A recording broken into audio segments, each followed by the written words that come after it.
Hello student. आशा करते हैं कि आप सब लोग अच्छे होंगे और आगे भी अच्छे रहेंगे। तो देखिए, यह पहला क्वेश्चन है। आज हमारे पास सेट नंबर 4 है, जिसका पहला क्वेश्चन है। तो इसमें कहता है कि समुच्चय 1 2 3 4 5 में आर जो संबंध है वो इस प्रकार का है कि A comma B such that B is equal to A plus 2 द्वारा परिभाषित संबंध है।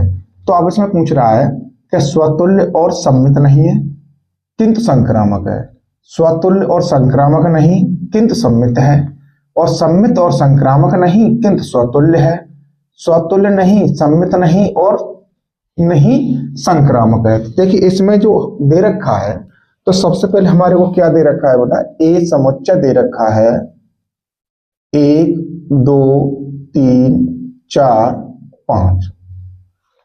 तो हमने आपको बताया कि सबसे पहले हम क्या चेक करेंगे, यहाँ पर स्वतुल्य चेक करेंगे। तो देखिए स्वतुल्य चेक करेंगे, स्वतुल्य। अब परिभाषा क्या होती है कि जो स्वतुल्य के लिए हम पता करते हैं तो समुच्चय ए को ही लेते हैं। अब देखिए यहाँ पर पहले हम क्या काम करेंगे कि इसका जो संबंध है वो बनाएंगे। यहां दे रखा है बेटा हमारे को, यानी R is equal to A comma B such that B is equal to A plus 2, ये दे रखा है। सबसे पहले हम संबंध बनाएंगे आर जब संबंध बनाएंगे तो क्या होगा, देखिए यहां पर जो है कि अगर हम ए बराबर 1 रख देते हैं तो बी बराबर कितना हो जाएगा, 3 हो जाएगा। तो 1,3। फिर दूसरा 2 रखेंगे ए बराबर, तो 2 बढ़ जाएगा ये, क्योंकि 2 का डिफरेंस चला, तो ये कितना हो जाएगा बेटा, 4। अब हम लेंगे यहां पर, अब 3 रखेंगे, 3 और 2 कितना हो जाएगा, 5 हो जाएगा। अब हम रखेंगे 4 और 2 कितना हो जाएगा, 6 हो जाएगा। अब 6 इसमें है नहीं है तो इसको हम लेंगे नहीं, तो 6 वाले को इसको हटा देंगे। अब देखिए हमारे पास 3 है, तो अब हमारे पास परिभाषा क्या होती है स्वतुल्य की, कि समुच्चय एक का प्रत्येक अवयव स्वयं के साथ संबंध बनाए। तो देखिए यहां पर अब जो दे रखा है हमारे को, जैसे ए बिलोंग टू ए, तो A comma A belong to R, यानी अगर ए बिलोंग कर रहा है ए में तो ए कॉमा ए बिलोंग करना चाहिए किसमें, आर में। अब देखिए यहां पर 1 तो बिलोंग कर रहा है ए में और 1,1 नॉट बिलोंग टू आर। अब ये इसमें आर में बिलोंग नहीं कर रहा है, क्यों, 1,1 इसमें है नहीं है। अब 2 बिलोंग कर रहा है ए में और 2,2 नॉट बिलोंग टू आर। भाई ये भी हमारे पास इसमें नहीं है, कोई भी इसमें नहीं है, इसलिए क्या है, स्वतुल्य नहीं है, स्वतुल्य नहीं है। तो ये स्वतुल्य हो गया। अब सम्मित के लिए हम क्या काम करते हैं बेटा, जो हमारे पास रिलेशन दे रखा होता है उसमें आते हैं, सम्मित के लिए और संक्रामक के लिए। तो यहां पर क्या है हमारे पास, 1,1, देखिए 1,3 सॉरी बिलोंग टू आर, और अब 3,a भी हमारे पास बिलोंग करना चाहिए, 3,1 नॉट बिलोंग टू आर। अब देखिए यहाँ 3,1 इसमें नहीं है, इसलिए सम्मित नहीं है, सम्मित नहीं है।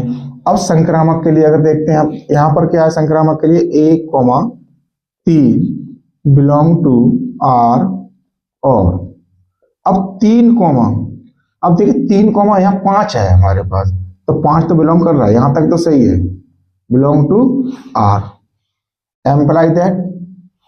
अब 1,3 1,5 1,5 नॉट बिलोंग टू आर।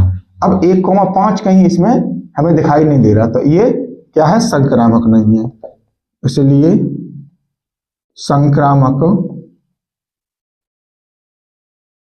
नहीं है। अब यहां पर देखते हैं, स्वतुल्य है, न सम्मित है और न ही संक्रामक है। अब ऐसा कौन सा है इसमें, स्वतुल्य नहीं, सम्मित नहीं, संक्रामक नहीं, तो ये चौथा वाला ऑप्शन है बेटा, इसमें हमारे को सही मिलेगा। अब दूसरा क्वेश्चन कहता है कि यदि अवयव ए और बी की कोटियां क्रमशः m इंटू एन और n इंटू पी हो तो ए बी की कोटि होगी। अब यहां पर देखिए, पहले वाले की पंक्ति और दूसरे वाले का स्तंभ, अगर हमारे यहाँ देखिए इसकी जो है स्तंभ है और इसकी जो है पंक्तियां ये इक्वल है, तो हमारे पास क्या होगी, m इंटू पी होगी। तो m इंटू पी पहला ही वाला ऑप्शन इसमें सही है। अब तीसरा वाला ऑप्शन है हमारा क्वेश्चन है हमारे पास, अवकलन समीकरण D Q by upon D X Q, और दूसरा दे रखा है हमारे पास D square by upon D X square, और तीसरा दे रखा है D Y upon D X plus Y. तो अवकल समीकरण तो है ये। अब यहाँ पर ये देखना है घात पूछी गई है, तो घात पूछी गई है बेटा हमारे पास, तो सबसे जो कोटि बड़ी होती है उसी की घात देखते हैं। यहाँ पर सबसे कोटि कौन सी है, 3 है, लेकिन ये क्वेश्चन में मिस्टेक है, यहाँ घात की जगह पे कोटि पूछी गई होगी। जब कोटि अगर घात की बात करेगा तो घात इसकी होगी बेटा हमारे पास, घात होगी, क्योंकि इसके ऊपर कोई घात नहीं है तो घात हो जाएगी 1। और अगर यहाँ कोटि की बात करता है इसकी, तो कोटि कितनी हमारे पास 3 है, और कोटि कितनी होगी, कोटि होगी 3। तो ये क्वेश्चन बेटा मिस्टेक है, यहाँ पर घात की जगह पर कोटि पूछी जाएगी, तो पहला ऑप्शन इसमें सही आएगा, क्योंकि अगर कोटि की बात करता तो ये पहला ऑप्शन इसमें सही आता। अब देखिए नेक्स्ट क्वेश्चन है,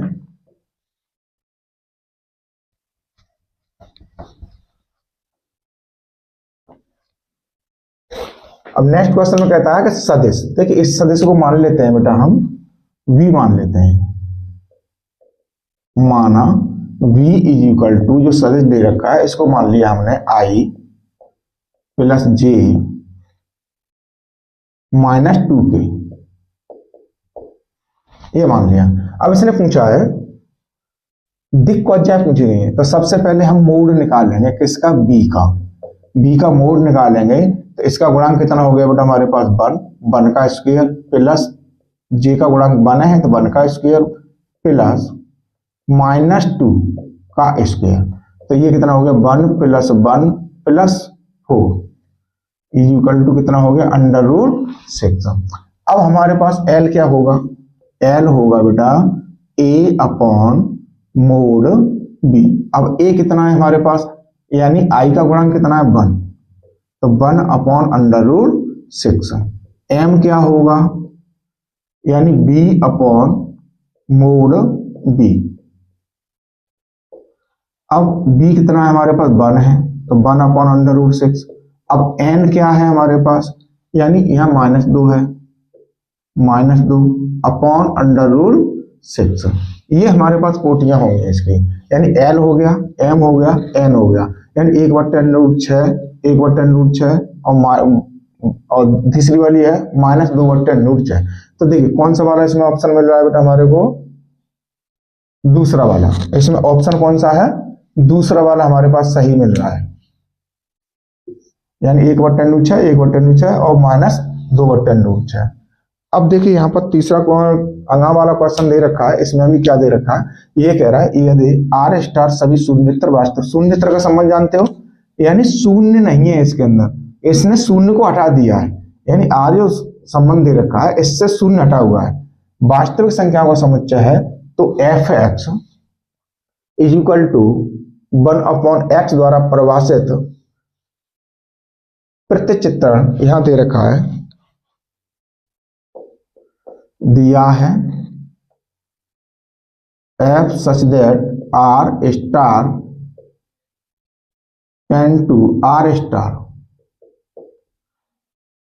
दे रखा है, और f(x) is equal to 1/x। अब हमने आपको क्या बताया, सबसे पहले हम सिद्ध क्या करेंगे, इसमें एकई की देखेंगे, एकई के लिए ए कई के लिए क्या होगा, f x one is equal to f x two. तो देखिए जब x one comma x two belong to R star, R star में कर रहा है, इसलिए अब यहाँ एक्स एफ एक्स वन और एफ एक्स टू की जगह पे हम क्या लगा देंगे, एक्स वन और एक्स टू। तो इसलिए यहाँ लगाएंगे one upon x one is equal to one upon x two. Cross multiply गुणा करेंगे तो ये हो जाएगा x one is equal to x two. तो ये क्या होगा, ए कई की है, ए कई की है। यहां से तो हमें पता चल गया कि ए कई की है। अब हम किसके बाद बात करेंगे, आच्छादक के लिए। आच्छादक,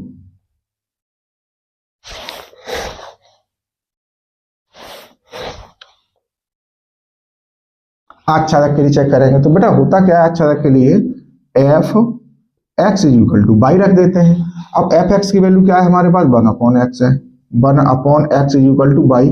अब यहां से एक्स का मान निकालेंगे कितना हो जाएगा हमारे पास, वन अपॉन बाई। अब देखिए यहाँ पर वन अपॉन बाई भी बिलोंग किसमें करेगा, अगर हम एक्स का मान बाई का मान कोई ऐसा रखे हैं जो शून्यतर ना हो, जब शून्यतर नहीं हो, अगर जीरो रख देंगे तो जीरो रखेंगे, देखिए वन अपॉन ये हमारे पास क्या हो जाएगा, जीरो हो जाएगा, इसका मान कितना आएगा, इन्फिनिटी, जो बिलोंग नहीं करेगा किसमें, आर स्टार में। क्यों, हमें किस से चाहिए, इस वाले आर से चाहिए, मान जो आएगा वो इस वाले आर से आएगा। अब यहाँ पर क्या काम करना है कि शून्यतर नहीं, जैसे हम यहाँ पर कोई वन रख देते हैं तो वन बट्टे वन, यानी एक्स का मान कितना आ जाएगा, वन आ जाएगा, यानी बाई का भी मान वन रखा और एक्स का भी मान वन रखा, तो क्या होगा, ये पूर्व प्रतिबिंब बनाएगा इसमें। तो अब देखिए y belong to R star, अब ये आर स्टार में बिलोंग कर रहा है। अगर हम यहाँ पर वैल्यू अगर हम रख देंगे एक्स बराबर वन अपॉन बाई रखेंगे तो भी हमारे पास यहाँ पर क्या आ जाएगा, बाई बराबर एक्स आ जाएगा। तो यहाँ पर ये हमने लिख दिया कि y belong to R star, इसलिए यह है आच्छादक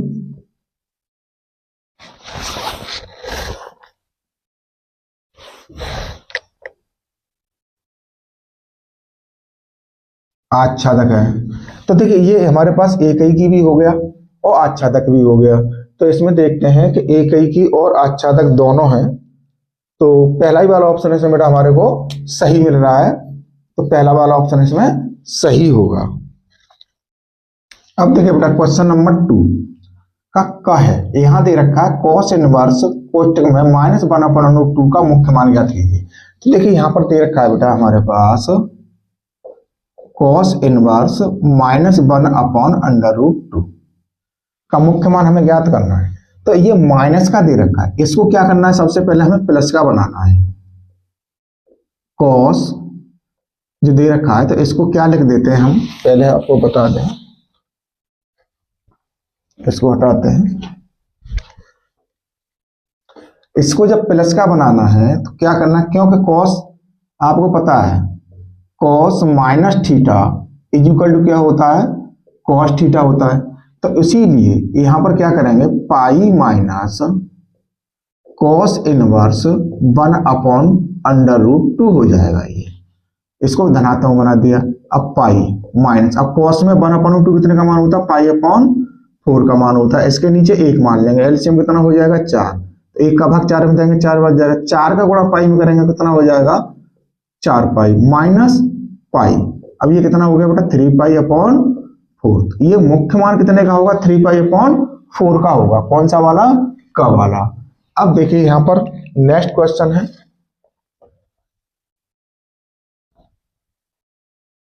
इसमें कहता है कि यहां पर दे रखा है हमारे को f x is equal to x plus 5 यदि x small than and equal 1, और दूसरा दे रखा है एक्स माइनस 5 यदि एक्स ग्रेटर 1। तो कह रहा है कि द्वारा परिभाषित फलन f such that R tend to R x बराबर 1 पर संतत है या नहीं है।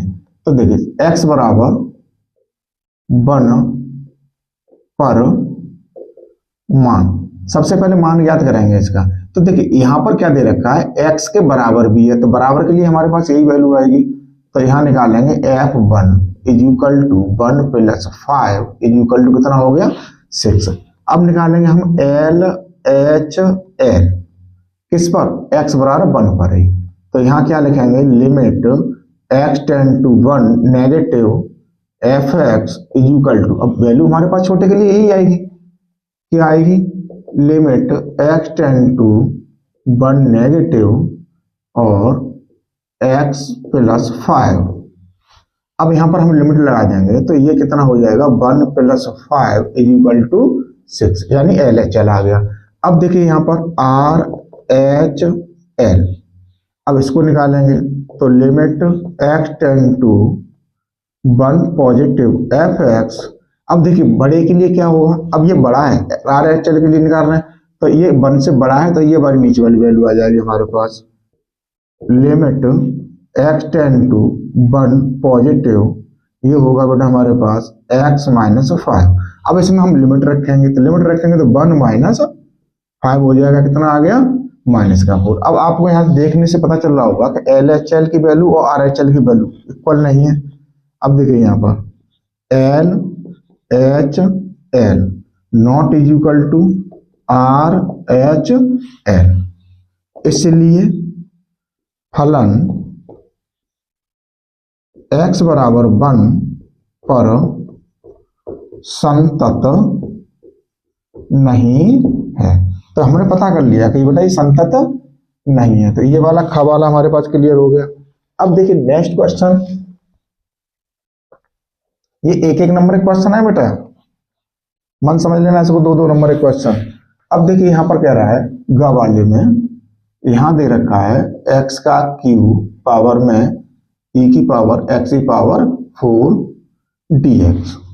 अब इसका मान पूछा है, तो सबसे पहले हम क्या काम करेंगे, माना x की power 4 is equal to t।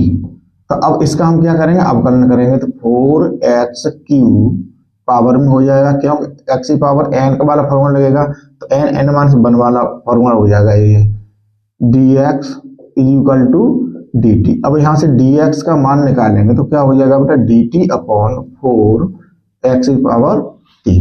अब मान रखेंगे, इसका मान रखने पर, जब मान इसका रखेंगे तो ये हो जाएगा x क्यू e की पावर t इंटू, अब dx का मान हमें कितना लगाना है बेटा, dt अपॉन 4x क्यू। अब देखिए x क्यू से ये x क्यू हमारे पास खत्म हो गया, 1/4 बचेगा, इसको बाहर निकाल लेंगे, 1/4 e की पावर t और dt।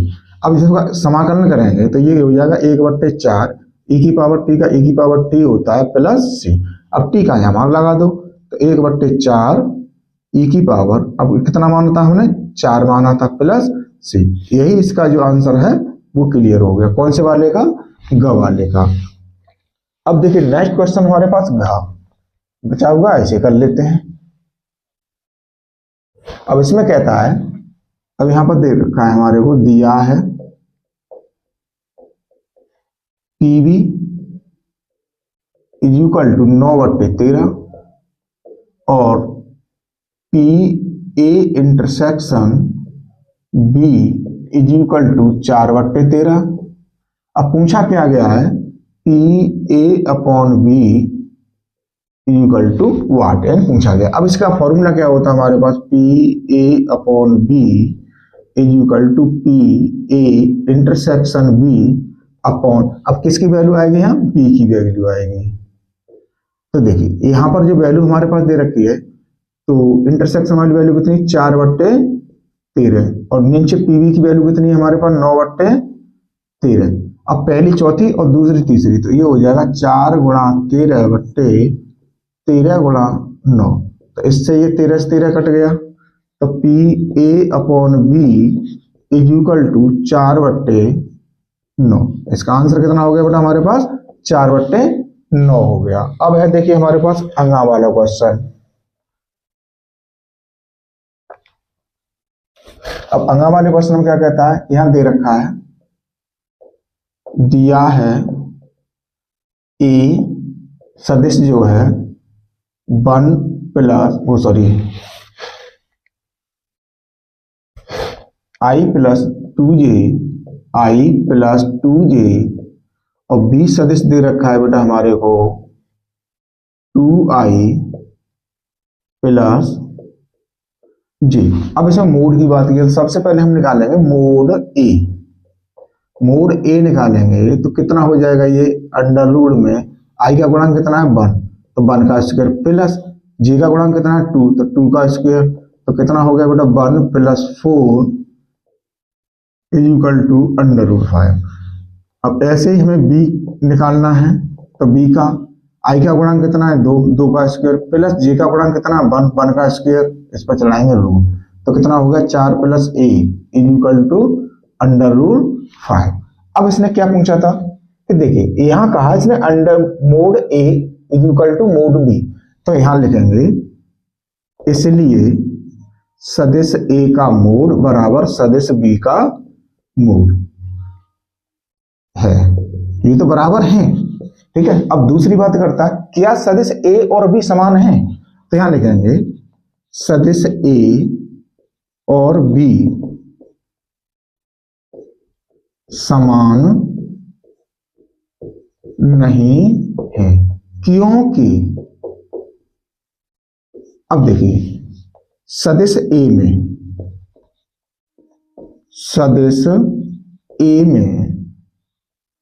ये सदिश का चिन्ह हटा दो ए में आई का गुणांक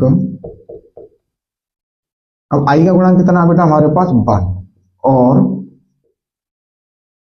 बी में सदिश बी में आई का गुणांक कितना है 2 है और या तथा करके लिख लो तथा ए सदिश में जे का गुणांक हटा से सदिश ए में जे का गुणांक 2 है और सदिश बी में जे का गुणांक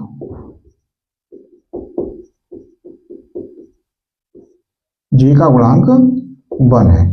अब ये इसलिए हमारे पास ये सदिश इक्वल नहीं है बेटा। सदिश इक्वल जब ही होते हैं कि जब इनके संगत गुणांक बराबर हो जाए कि आई का गुणांक आई के साथ कितना हो जे का गुणांक जे के साथ जितना हो।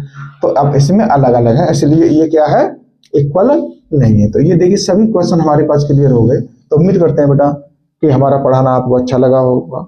अगर अच्छा लगा है तो बेटा वीडियो को लाइक और शेयर जरूर करें और अगर चैनल पर नए हैं तो चैनल को सब्सक्राइब कर लीजिए। धन्यवाद।